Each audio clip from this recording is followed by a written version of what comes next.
أصدقائي الأعزاء في فيديو جديد. اليوم غادي نشوفوا التصريح ديال أنطونيو كونتي مدرب نادي توتنهام الإنجليزي، والذي تحدث عن تأهل فريقه إلى دور 16 من دوري أبطال أوروبا، كما أنه تحدث عن إمكانية انتقال الدولي المغربي حكيم زياش إلى فريق توتنهام في الميركاتو الشتوي المقبل. بدون إطالة نمشيو ديريكتومون ندخلوا في التفاصيل. أكد أنطونيو كونتي مدرب نادي توتنهام الإنجليزي في تصريحات نقلتها صحيفة ديلي ميل البريطانية أنه سعيد جدا بفوز فريقه على مارسيليا وبلوغ دور المجموعات من دوري أبطال أوروبا متصدرا لمجموعتها.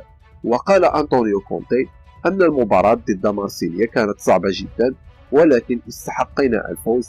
فعلا هي أصعب مباراة خضناها في هذا الموسم، شكرا للاعبين على قتاليتهم.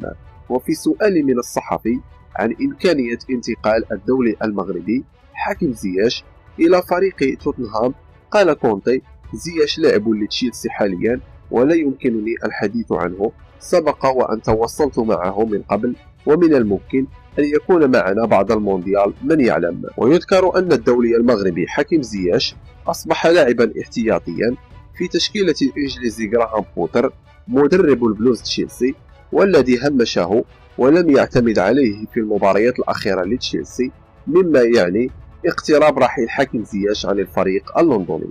بدون إطالة وصلنا لنهاية الفيديو. كان معكم أخوكم أمين. تهلاو في راسكم بزاف، صلوا على الرسول، في أمان الله.